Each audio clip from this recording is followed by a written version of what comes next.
Absent father suddenly reappeared after 35 years, left me his entire fortune instead of his wife and kids. I'm a 35-year-old woman who grew up without a father. My mom raised me on her own after my dad left when I was just a baby. I never knew him growing up, and to be honest, I didn't think much about him. My mom did an amazing job as a single parent, and I had a happy childhood despite his absence. Fast forward to about 5 years ago. Out of the blue, I got a message on social media from a man claiming to be my father. At first, I thought it was some kind of scam or mistake. But after some back and forth and verification, I realized it really was him. He said he had been looking for me for years and wanted to reconnect. I was hesitant at first. This man had been absent for my entire life, and now he suddenly wanted to be part of it? But curiosity got the better of me, and I agreed to meet him for coffee. That first meeting was awkward, to say the least. He tried to explain why he left, saying he was young and scared and made a huge mistake. He told me he had another family now, a wife and 2 kids, my half-siblings. But he said he always regretted leaving me and my mom, and he wanted to make amends. Over the next few months, we started building a tentative relationship. We'd meet for coffee or lunch every few weeks and talk. He told me about his life, and I shared bits and pieces about mine.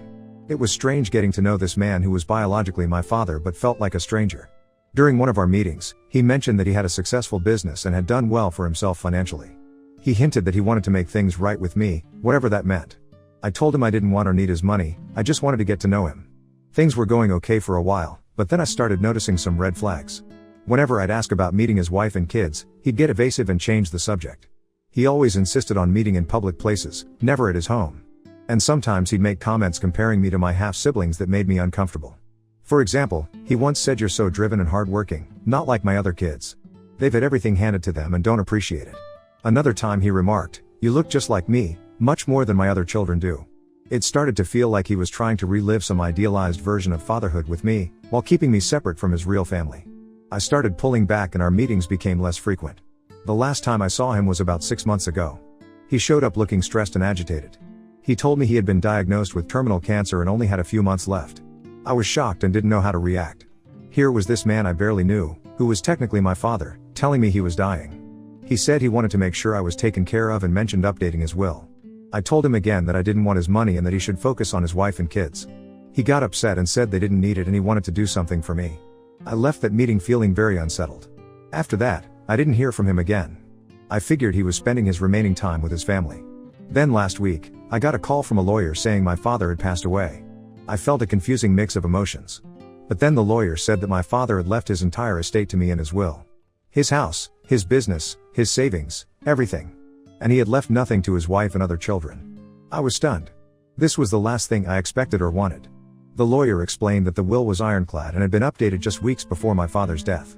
He also said there was a sealed letter for me that my father had left with the will. Before I could even process this information, my phone started blowing up with messages and calls from numbers I didn't even recognize. It turned out to be my father's wife and my half-siblings. Somehow they had gotten my contact info and were furious about the will. My half-sister, who's about 25, sent me a long message accusing me of manipulating our father in his final days. She said I had no right to swoop in at the last minute and steal their inheritance. My half-brother, who's 28, left me a voicemail full of threats and expletives, saying they would fight this in court. Their mother, my father's wife, tried a different approach. She sent me a tearful message talking about how devastated they all were, how they were struggling financially, and how they just wanted what my father would have wanted. She begged me to do the right thing and share the inheritance.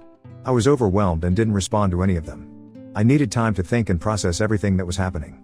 I decided to read the letter my father had left before making any decisions. What I found in that letter changed everything. My father explained that he had always regretted leaving me and my mother. He said that in his final months, he had tried to make amends and get to know me. But he also revealed some painful truths about his other family. But the letter contained even more shocking news. My father wrote that he had discovered, through a DNA test he'd taken out of curiosity, that neither of his other children were biologically his. He had confronted his wife about this, and she had admitted to having multiple affairs throughout their marriage. He detailed how his wife had manipulated him for years, using his non-biological children as leverage to keep him in line because he was the one who had signed their birth certificate and legally he was the actual father for her kids. She had also apparently been involved with several of his business associates, and there was a possibility that one of them could be the biological father of both children. This discovery had devastated him and made him think of his entire life. He realized that the family he had chosen over me wasn't even truly his. In his pain and anger, he had decided to leave everything to me, his only biological child.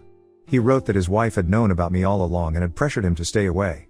She had threatened to leave him and take everything he has in court if he ever tried to contact me. My half-siblings had grown up knowing they had an older half-sister but had been told I wanted nothing to do with them. My father admitted that he had been weak and allowed this to happen. He said that getting to know me in his final months made him realize what he had missed out on. He felt I deserved to be compensated for a lifetime without a father. He also added that his other children had grown up spoiled and entitled. They had squandered opportunities and money he had given them over the years. He worried that leaving them his fortune would only enable more of the same behavior.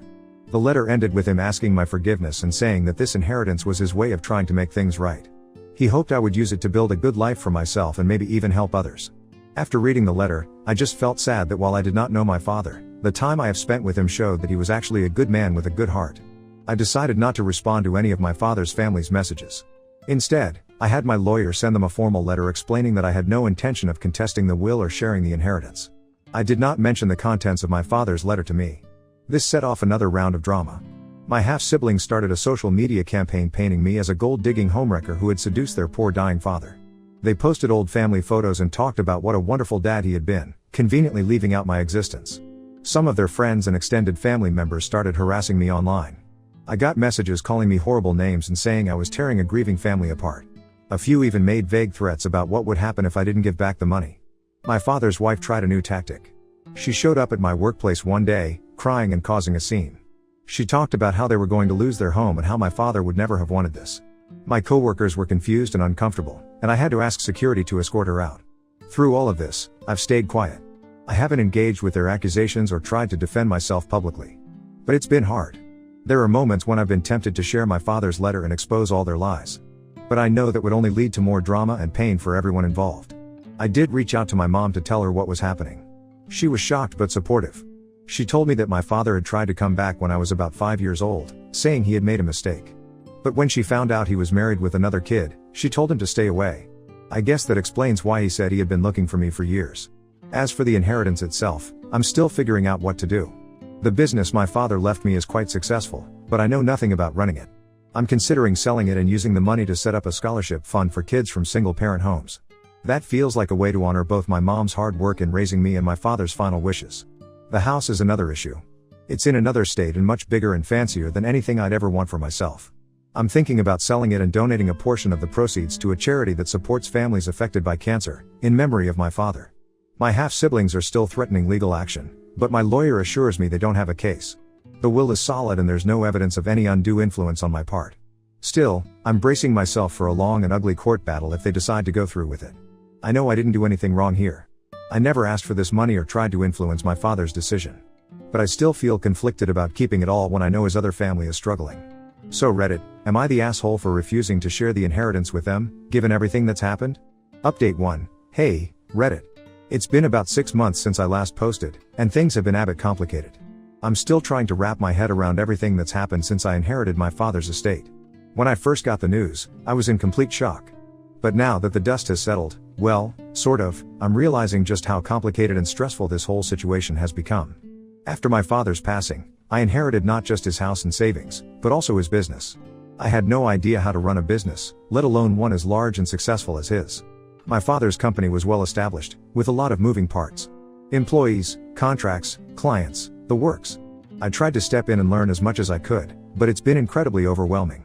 I've been getting harassed nonstop by my half-siblings and their mother. They've made it their mission to make my life a living hell. They're constantly sending nasty messages, spreading lies about me on social media, and even showing up at my workplace to cause scenes. The stress of dealing with them, combined with trying to manage a business I never wanted, has been taking a serious toll on my mental health.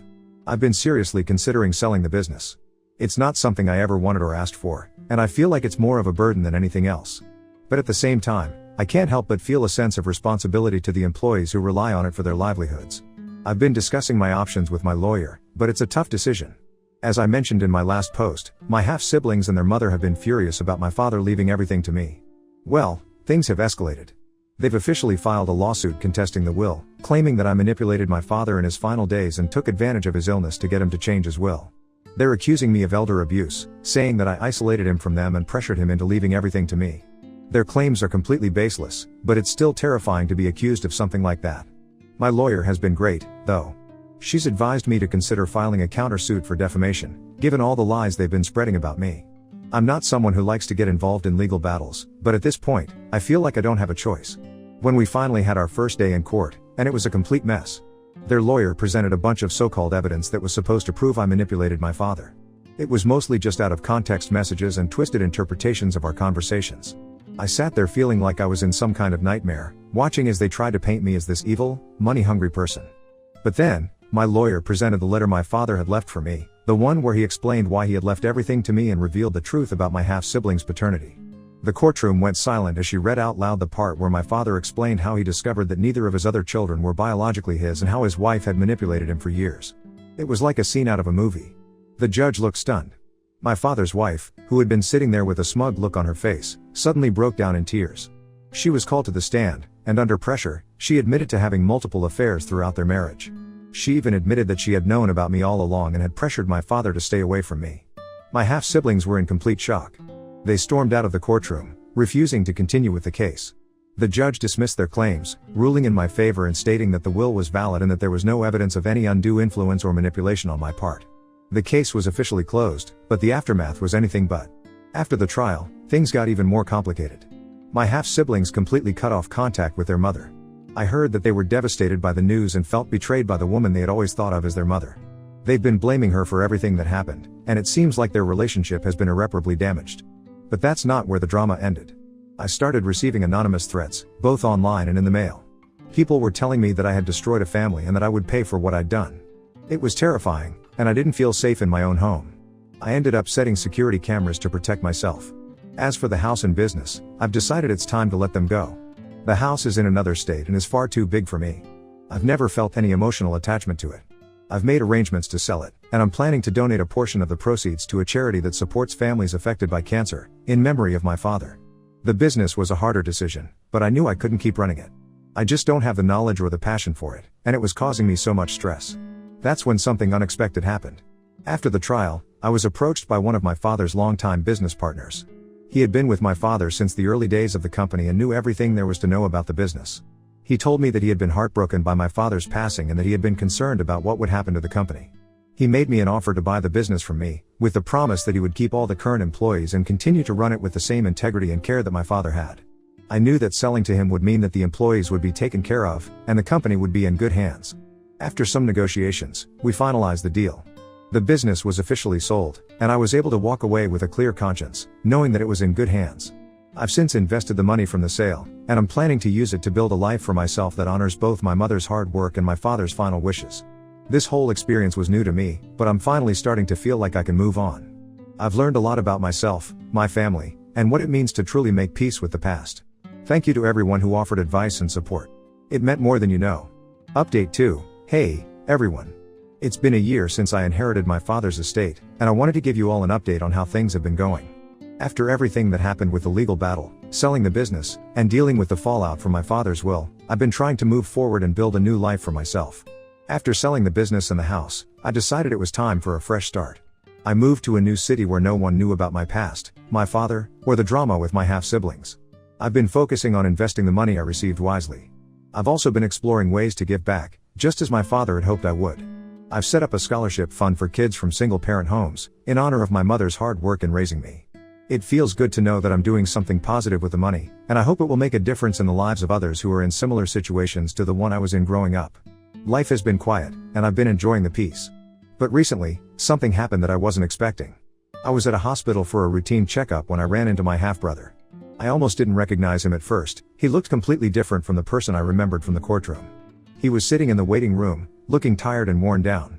When our eyes met, he seemed just as shocked to see me as I was to see him. We ended up talking, and he told me that he had been going through a really rough time. After the trial, he and his sister had cut ties with their mother and had been struggling ever since. He had been living on the streets for a while and had recently found out that he needed an expensive medical treatment that he couldn't afford. Hearing all of this stirred up a lot of conflicting emotions. On one hand, I felt for him. Despite everything that had happened, he was still my half-brother, and it was hard to see him in such a dire situation. But on the other hand, I couldn't forget how he had treated me during the legal battle. The accusations, the harassment, the threats, it was all still fresh in my mind. I didn't know what to do. Part of me wanted to help him, but I was also afraid of being manipulated again. I ended up consulting my lawyer about the situation, asking what the risks would be if I decided to help him. My lawyer advised me to be cautious but suggested that if I did want to help, I could do so anonymously through a trust. After thinking it over, I decided that I couldn't just walk away from him in his time of need. But I also knew I needed to protect myself. I ended up setting up a trust in his name, with the condition that the money could only be used for his medical expenses. This way, I could help him without opening myself up to more drama or manipulation. I had my lawyer handle the details, and to this day, my half-brother doesn't know that I'm the one who set up the trust. I hope it helps him get the treatment he needs and that he can get back on his feet. I believe I recapped everything I could remember, so I want to step away from the keyboard and live my life a bit. Thanks for listening, Reddit. Until next update, bye. Mini update: unfortunately, things didn't go as smoothly as I'd hoped. Not long after setting up the trust, I got word that my half-brother's health had deteriorated rapidly. He needed emergency surgery. I didn't know if I should try to reach out to him or just let things be. In the end, I decided not to get directly involved. I figured that if he wanted to reconnect, he would have reached out to me by now. But I did hear through some people that he made it through the surgery, but his condition is still touch and go. I hope he pulls through, but I'm also trying to maintain some distance for my own peace of mind. This will be my final update, and I want to thank everyone who has followed my story and offered advice and support. This past years has been one of the most challenging of my life. I'm planning to continue focusing on the positive, using the inheritance to build a better life for myself and to help others in need. I've learned that sometimes, the best way to move forward is to let go of the past and focus on what you can do to make a difference in the present. Thanks again, Reddit. I'm finally at peace with everything that's happened, and I'm looking forward to the future.